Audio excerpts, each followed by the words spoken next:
ओम नमो भगवते वासुदेवाय नमः। जय श्री राधे कृष्णा। आप सभी को जय मां कंजक चैनल की तरफ से जितिया व्रत की हार्दिक शुभकामनाएं। हर साल जितिया का व्रत माताएं अपने बच्चों की खुशहाली, सुख, समृद्धि और उनकी लंबी आयु की कामना के लिए रखती हैं। और साथ ही जिन महिलाओं की संतान नहीं होती वे भी संतान प्राप्ति के लिए इस व्रत को रखती हैं। इस दिन माताएं भगवान जीमूत वाहन की और चील सियारन की पूजा करती हैं। जितिया व्रत को जतिया या जीवित पुत्र का व्रत के नाम से भी जाना जाता है और हर साल अश्विन मास के कृष्ण पक्ष की अष्टमी तिथि को ये व्रत रखा जाता है। इस व्रत के नियमों का पालन छठ पर्व की तरह पूरे 3 दिन तक किया जाता है और ये जो व्रत है ये मुख्य रूप से बिहार, झारखंड, उत्तर प्रदेश के कुछ ही जगहों में रखा जाता है। इस व्रत में पानी की एक बूंद भी नहीं पी जाती। जो भी माताएं या बहनें इस व्रत को रखती हैं, उनकी संतानें अपने जीवन में खूब तरक्की करती हैं और ऐसी माताओं को अपने बच्चों का वियोग भी सहना नहीं पड़ता। जितिया का व्रत एक ऐसा पर्व है जिसमें मछली खाकर भी पूजा की जा सकती है। आमतौर पर सनातन धर्म में लोग पर्व से या व्रत से एक दिन पहले मांसाहार को त्याग देते हैं। यहाँ तक कि कई सारे लोग लहसुन प्याज तक खाना छोड़ देते हैं। लेकिन जितिया के पर्व में ऐसी मान्यता है कि मछली और मरुआ की रोटी खाकर इस पर्व की शुरुआत की जाती है। लेकिन जिन जगह में भी ऐसा नियम नहीं है, वहाँ पर केवल सात्विक भोजन ही एक दिन पहले करना चाहिए। आज के इस वीडियो में मैं आपको बताऊंगी कि जितिया व्रत की संपूर्ण पूजा विधि क्या है, आपको किस प्रकार से पूजा करनी है, किन किन बातों का ध्यान रखना है। जीवित पुत्र का या जितिया व्रत रखने से एक दिन पहले नहाए खाए का दिन होता है और अगले दिन यानी खुरजितिया के दिन आपको सुबह से निर्जला व्रत रखना होता है। और जितिया व्रत की जो पूजा है, मुख्य पूजा, वे शाम को प्रदोष काल के समय में ही की जाती है। तो सुबह से तो आप व्रत रखें, लेकिन शाम की पूजा करने से पहले भी आप एक बार स्नान कर लें, साफ स्वच्छ वस्त्र पहन लें, अच्छे से श्रृंगार करें, सिंदूर या महावर आदि लगा लें। अब पूजा करने के लिए आपको एक लकड़ी की चौकी बिछानी है। मुंह आपका पूर्व या उत्तर दिशा की ओर ही होना चाहिए। चौकी पर लाल या पीला वस्त्र आपको बिछाना है। फिर तुरैया झिमनी का पत्ता आपको लेना है। अगर आपको ये पत्ते नहीं मिले तो आप आम के पत्ते का भी इस्तेमाल कर सकते हैं। अब सबसे पहले जीमूत वाहन भगवान और फिर चील और फिर सियारन के लिए इन पत्तों का आपको आसन लगाना है। चौकी के ऊपर आपको अलग अलग पत्ते रखकर इनका आसन लगाना है। अब पूजा के लिए रखे गए चावल में थोड़ी सी हल्दी और पानी डालकर उन्हें पीला रंग लें, क्योंकि तिलक लगाते समय पीले अक्षत चढ़ाए जाते हैं। पूजा में पीला सिंदूर चढ़ाया जाता है। तो अब आप तीनों पत्ते पर थोड़े थोड़े से अक्षत रखें, अक्षत का आसन लगाएं, जिनके ऊपर आप मूर्तियों की स्थापना करेंगे। ये जो मूर्तियां हैं, इनमें जीमूत वाहन की जो मूर्ति है वे बहुत सी जगह पर कुशा से बनाई जाती है और कुछ लोग आज के दिन मिट्टी से भी जीमूत वाहन भगवान की मूर्ति बना लेते हैं। चील और सियारन की मूर्ति भी बना लेते हैं, या आप मार्केट में से यदि मिलती हो तो वहां से भी आप खरीद सकते हैं और स्थापित कर सकते हैं। जितिया व्रत की जो पूजा होती है वैसे खास तौर पर किसी नदी या तालाब के किनारे ही की जाती है। लेकिन अगर आपके यहाँ पर ऐसी कोई व्यवस्था नहीं है तो आप अपने घर पर भी इस पूजा को कर सकते हैं। अब यहाँ पर एक बात का विशेष ध्यान आपको रखना है कि जिन महिलाओं की सास होती है उन्हें चौकी पर 3 पत्ते रखकर पूजा करनी चाहिए और जिन महिलाओं की सासू माँ जीवित नहीं है उन्हें एक पत्ता सास के नाम का भी अलग निकाल कर रखना चाहिए।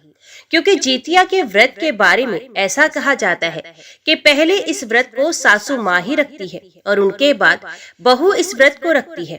अब एक पत्ते पर जीमूत वाहन भगवान की, दूसरे पर चील और तीसरे पत्ते पर सियारन की मूर्ति रखें। आप मिट्टी से प्रतीक रूप में ये मूर्तियां बना सकते हैं।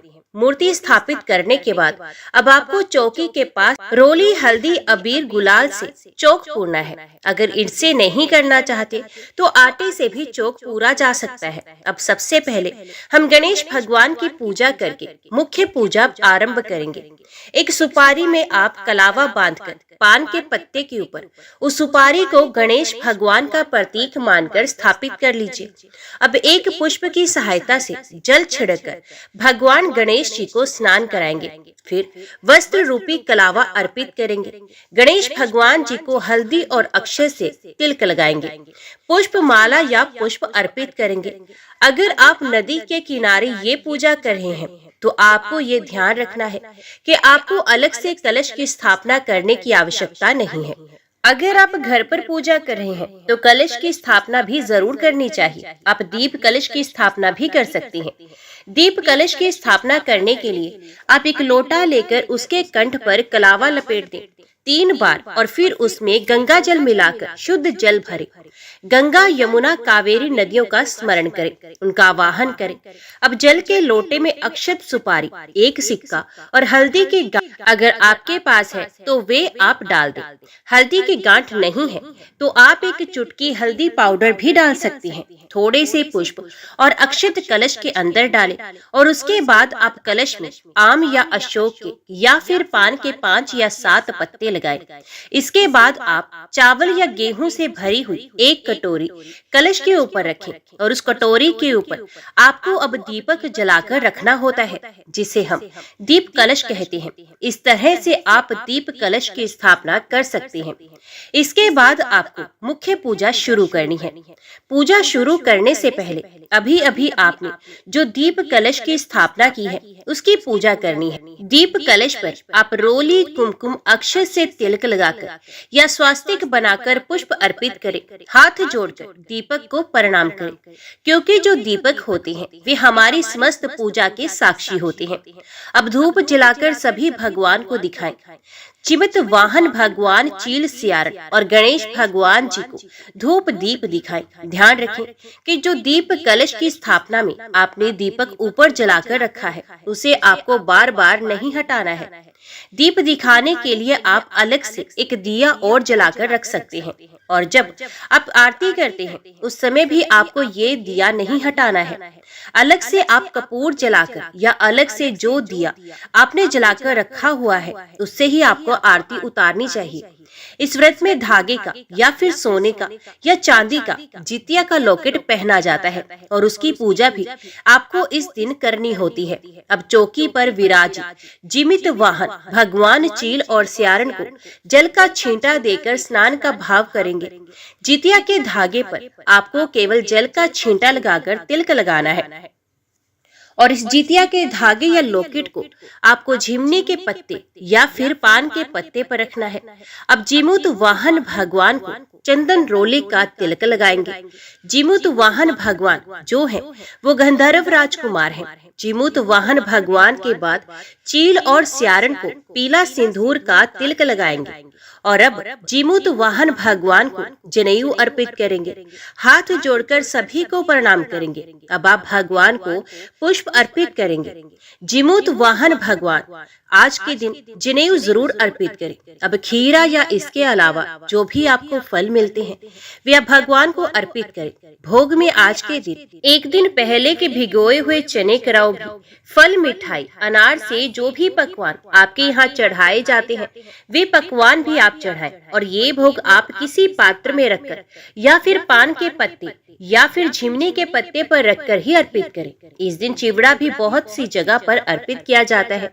अब एक पानी वाले नारियल पर मोली या कलावा बांधकर उस पर एक सिक्का और अक्षत पुष्प रखकर भगवान को चढ़ाएं। जीमूत वाहन भगवान को ये अर्पित करना होता है। ध्यान रखें, पूजा करते समय मंदिर में कुछ दक्षिणा जरूर रखें, जिसे अगले दिन आप किसी को दान में दे देते हैं। और अब हाथ में थोड़े पुष्प और अक्षत लेकर व्रत की कथा सुने या पढ़ें। अगर कोई पढ़ने वाला ना हो तो खुद भी आप पढ़ सकते हैं और अगर आपके पास किताब है तो किताब की पूजा भी आपको करनी होती है। किताब को आप तिलक लगाएं और उसके बाद कथा का शुभ आरंभ करें। कथा करने करने के बाद आपको आरती करनी है। आरती करने के लिए अलग से एक दीप जलाकर या कपूर जलाकर आप आरती कर लीजिएगा। सबसे पहले गणेश भगवान जी की, फिर जीमूत वाहन भगवान की, फिर चील की और स्यारण की आरती करने के बाद जल से 3 बार आचमन करके प्रणाम करें। दिन भर उपवास रखने के बाद शाम की पूजा में 3 बूंद जल से आप आचमन यदि करते हैं तो उससे व्रत खंडित नहीं होता है। आचमन करने के बाद आप हाथ जोड़कर प्रणाम करें। अपने द्वारा की गई पूजा को स्वीकार करने का आग्रह करें। अपनी संतान, अपने परिवार की सुख समृद्धि के लिए कामना करें।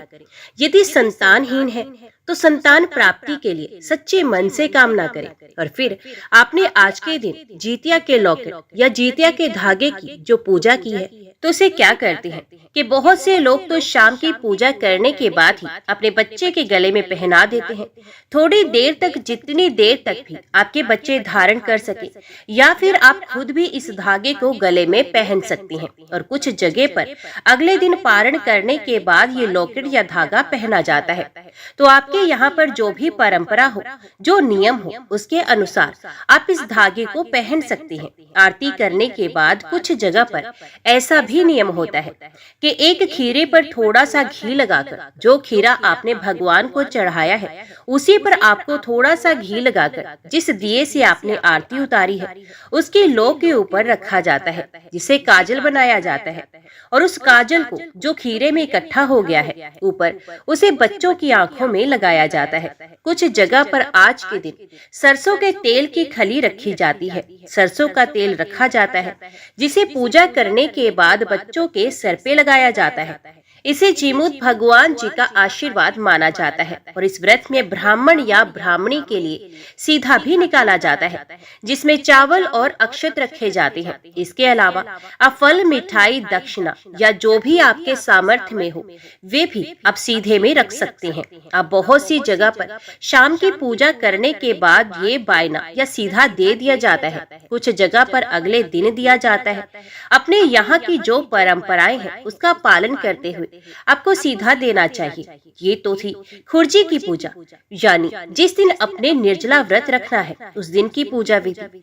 और जो एक दिन पहले आपको ध्यान रखना है वो ये होता है कि इस व्रत में एक दिन पहले, यानी नहाए खाए के दिन, जो भी व्रती महिलाएं होती हैं उन्हें स्नान करने के बाद महुआ की रोटी, नौनी का साग, झिन्नी की सब्जी आदि ग्रहण करनी होती है।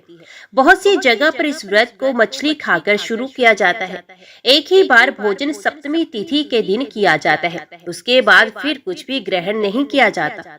और व्रत पारण के दिन सुबह सूर्य उदय होने के बाद, यानी सूरज उगने के बाद आपको जल ग्रहण करना होता है। जो भी पकवान आपके यहाँ भोग में लगाए जाते हैं, अपने अपने यहाँ की मान्यताओं के अनुसार आपको वो पकवान या जल या फिर कच्चा दूध ग्रहण करके व्रत का पारण करना होता है।